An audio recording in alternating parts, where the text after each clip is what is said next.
Oi, sou eu de novo. O que estava ruim ficou ainda pior.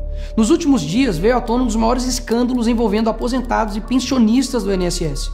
O rombo, segundo levantamentos, ultrapassa a casa de 6 bilhões de reais.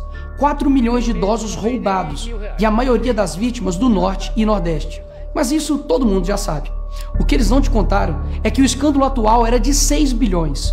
Hoje, com um novo relatório da CGU, mostrou que só em 2023, 35 mil reclamaram de fraude e o valor movimentado, 90 bilhões. 90 bilhões. Nós estamos diante do maior escândalo de corrupção da história do nosso país. E o golpe era o seguinte: aposentados eram filiados sem consentimento, tinham valores descontados direto do contra-cheque ou faziam empréstimos que eles nunca pediram. E daí, quando reclamavam, nada acontecia. Estamos falando do desvio de valores bilionários de pessoas doentes e idosas. Dinheiro que deveria estar no bolso de quem trabalhou a vida inteira e hoje depende da aposentadoria para viver. E é claro, vão espalhar a narrativa de que tudo começou no governo anterior. E já percebeu que no governo passado tudo era culpa só do presidente. E nesse governo nada é culpa do presidente? Mas olha só que interessante.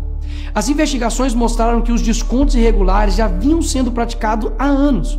O que levou o governo Bolsonaro, em 2019, a apresentar a medida provisória 871, justamente para combater esse tipo de fraude em descontos. Ele obrigava os sindicatos e associações a comprovarem, a cada 2 anos, que o aposentado realmente estava autorizando aquele desconto. Adivinha quem ficou contra?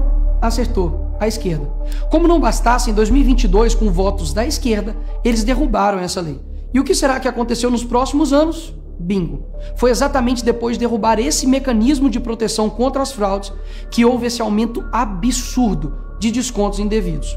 Ou no português claro, aumento absurdo de roubo contra idosos. Desenhando porque eu sei que tem gente que só entende assim. 2019, Bolsonaro faz lei para proteger esses idosos de fraudes. 2022, esquerda derruba essa lei no Congresso. 2023 e 2024, explosão de fraudes. E ainda tem gente surpresa com isso. Não foi o Alckmin que disse: o ladrão quer voltar à cena do crime. E de fato voltou. Desde o início do governo Lula, representantes dos ministérios da Previdência participaram de pelo menos 15 reuniões com entidades que hoje estão sendo investigadas. Inclusive, o próprio ministro Carlos Lupe e o ex-presidente do INSS, Alessandro Stefanuto, estiveram em 8 dessas reuniões. A entidade que mais participou dos encontros com os ministros foi a CONTAG, justamente a organização que mais roubou o dinheiro dos aposentados.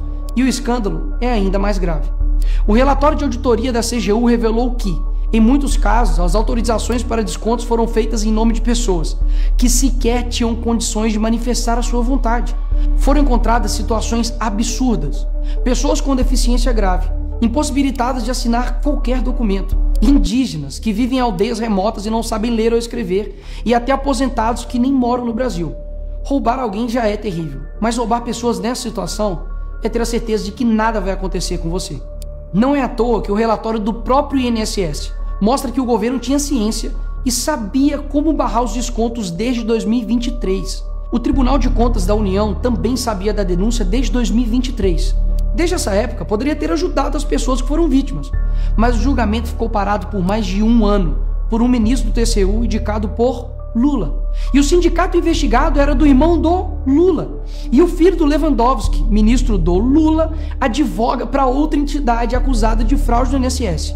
É o país das coincidências. Ou seja, reuniram com entidades investigadas, foram avisados, confessaram que sabia e ignoraram. Fingiram que não viram. Agora, com a pressão do escândalo, o governo Lula trocou o ministro e só. Nenhuma consequência para ele. Engraçado, né? Se o pobre erra o CEP no cadastro, é fraude. Mas se o sistema desvia bilhões, é só trocar o responsável. O mesmo responsável que em 2011 também foi trocado pela Dilma por corrupção no seu ministério. Isso mesmo. Lula escolheu Carlos Lupe, um cara com histórico de corrupção para cuidar do dinheiro de idosos e doentes. E depois de 14 anos ele volta e cai de novo da mesma forma. Tudo isso está acontecendo e sabe qual é a solução do governo?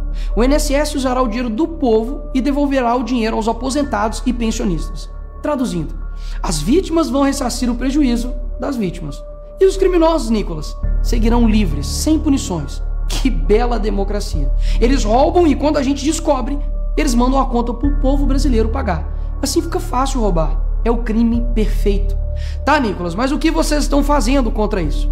Eu e a oposição apresentamos um projeto de lei para proibir definitivamente esse tipo de desconto automático no INSS. E mais, preciso da sua ajuda para poder pedir para instalar a CPI dos roubos dos aposentados.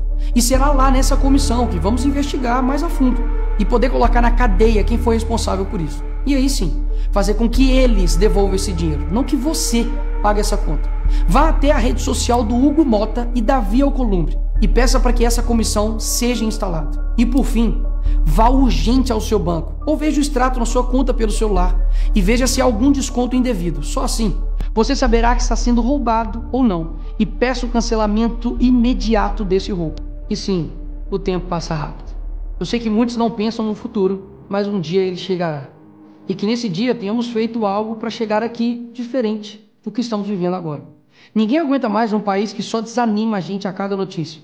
Mas para chegar aqui diferente, a gente precisa fazer algo diferente agora. Porque o partido que prometeu cuidar do povo, um presidente que se colocou como o pai dos pobres, acabou explorando quem eles mais juraram defender. Mas eles só chegaram lá porque muitos acreditaram neles. E até quando?